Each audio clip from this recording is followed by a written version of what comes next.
Hello, everyone. My name is Joel Shoemaker, the director for the Illinois Periodistic Public Library. Thank you for tuning in today. We're here with Scott Mooney, the author of Pricked, and I can't remember the name of the second book, but he will tell us in just a moment.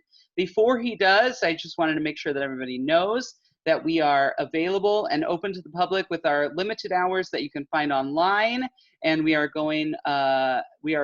essentially fine-free right now. So when you return your books, no worries, you just return them. We quarantine them for the period of time that's necessary, and then we will take them off your account. So thank you for tuning in. All of our programming right now is virtual, and we're very excited to bring you this author visit this month. So Scott, I just forgot the name of your second book, so tell us. I said the first book was Pricked.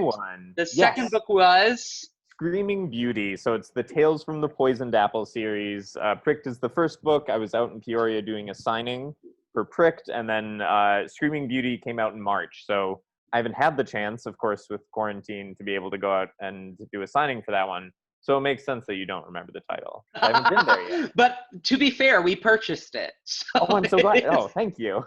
Good. It is available for checkout. And we have several copies of Pricked because you came to our libraries. You were, correct me if I'm wrong, but you did 2 library visits for us last year, and you signed several copies.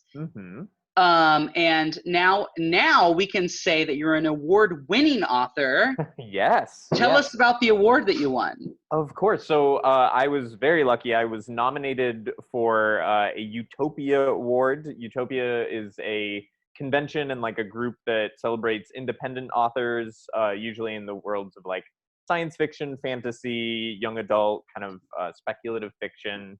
And so it means a lot. Like the selection process, it's nominated by people who have either been winners before or other nominees. So it's kind of from the industry that you get nominated, but then it was a public voting process. So I'm sure you saw on my social media me trolling for votes for a long time, trying to get the word out about the Utopia Award. But then, yeah, they announced that. It's hard to keep track of time these days, but a month ago. Yeah. Fairly recently, and whenever that and it was very exciting. Yeah. So I won. Award was best debut novel for Pricked, which was super exciting. So can you, for anybody that's watching that doesn't know, can you give us like a very brief summary of maybe even the first book, even though it's a year old now, and then tell us where the second book picks up and leaves off, because I assume it's a trilogy, and so there may be more to come. So give us whatever summary you're allowed to give us. Sure. So the Tales from the Poisoned Apple series is set in the Poisoned Apple, which is the hidden magical fairy tale borough within New York City. And it follows 22-year-old Briar Price. She's kind of a normal 20-something who kind of splits her time then between New York City, the kind of world that we know, the non-magical world, and then the Poisoned Apple, which is this kind of magical world that you can kind of reach through different doors in the city.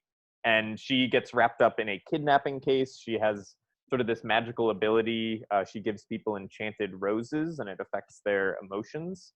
And so she gets wrapped up in a kidnapping case. She's trying to solve it for this royal family. There's twists, there's turns, and that's the first book, Pricked, is kind of her dealing with this. And then the second book takes place 6 months later.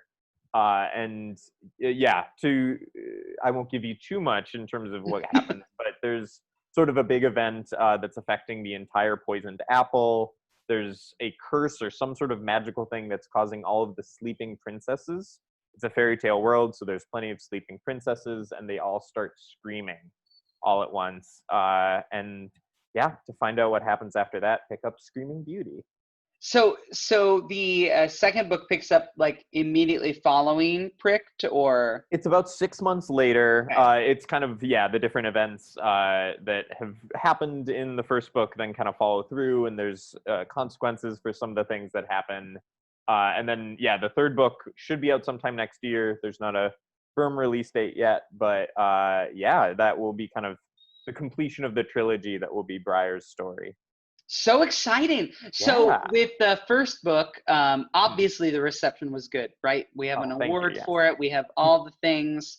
Have you heard about anybody that has like completed the second book, that loves Yeah. it, that hates it? Like, what have you heard about the second book? Anything exciting? It's definitely kind of picking up traction, and it's interesting. And I think especially now with quarantine and everything, Right. people are excited to read things where they can read a lot all at once and just kind of vanish into another world, get a big kind of chunk of escapism all at once. So I've talked to a lot of people who maybe hadn't read Pricked or were kind of slow on the uptake there, and then they were just like, I read them both in a weekend. I picked them up and just tore through.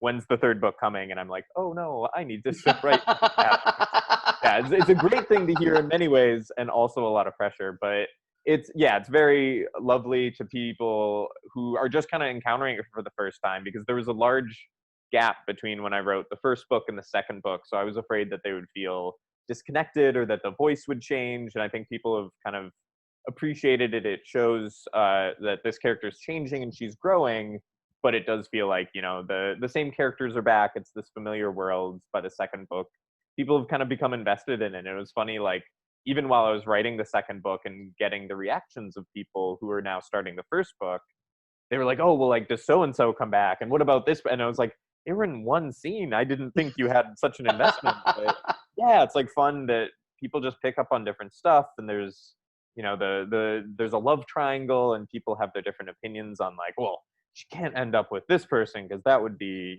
the worst. And yeah, it's fun to, as I'm writing it, kind of get that feedback from the audience. Would you call it sci-fi? Would you call it fantasy? Would you call it speculative It's fiction? so the technical term is like urban fantasy, where it's Okay. a real world setting for the most part, but then there's fantastical elements. So things Okay, like very good. if you're a fan of Jim Butcher's The Dresden Files, or the Mercedes Thompson, Emma Bull, like there's a lot of authors working in that space, but it's set in the kind of contemporary world in the present day, but then there's this kind of hidden underlayer of fantasy. And there's a tie-in to to brunch, right? There's something in the synopsis for the second book about brunch. Talk to us about that, because brunch is my favorite meal. Just so we're all Good, clear. of course. This is I knew that this was going to be a brunch focused interview going in. And yeah, so it's there's, of course, it's 20 somethings living in New York, so there's a lot of they're young, while they're kind of dealing with all this magical stuff, they're trying to save people. They're also, trying to find the best brunch place. There's a kind of like neighborhood spot that I'm so sorry, my cat is attacking my leg. If You're there's doing any great. My dog similarly is whining at home, so it's fine. that's love in the time of COVID. There's Right. so many pets going into our Zoom interviews. So it's there's kind of this fun element that I like to bring across, of like, they're also friends. They're trying to kind of navigate this, but also, have a good time, like explore bars, like what does that look like in a fantasy setting? And so there's the place where they end up like having a lot of their planning sessions as they're trying. Bad kitty. So sorry. This is so unprofessional. No, it's great. So there's a place called the Second Breakfast. Of course, they reference to The Hobbit and J.R.R. Tolkien, all the Hobbit breakfasts, and that's where they kind of have their The fun. Second Breakfast and the 11sies and the whatever, Right, yep. whatever it is. Yes. Yeah. Yeah. They're in the back room there, kind of that's their hangout. And so let's leave it at this. So you said this, the third book, for people that are interested in the third book, it's coming out maybe next year, maybe a 2021 project. Yes, yeah. So that's something that I'm working on, that's in development, so it doesn't have the exact end date. But the turnaround has been pretty quick in terms of the past two books. So as soon as I'm ready for it, it'll be in your hands hopefully soon. I love it. So for our patrons' information, just once again to recap, The first book from Scott Mooney is already on our shelves. The second book should be as well, or should be fairly closely on our shelves. And the third book is coming. It's a trilogy, and 2 books at least are available now. So thank you, Scott. Thank you very much for taking the time to talk to us. And I'm excited for our patrons to read your books. And I thank you for checking in with us. And eventually, post-COVID, maybe you'll visit us in person for an author visit, I'd love as to. was intended this year. Of course. But we're virtual for now. Yep. Thank you so much for having me. If anyone wants to reach out and connect, I'm on Facebook. I'm on Instagram at Scott Mooney Writer. And yeah, that you'll get all the information on when the next books are coming out. We can't wait. So thank you, Scott, and thank you, Bill. and thank you to everyone for tuning in. So if you need more information about anything, it's iptpl.org. Thanks, everyone. Thank you. And thank you, Scott.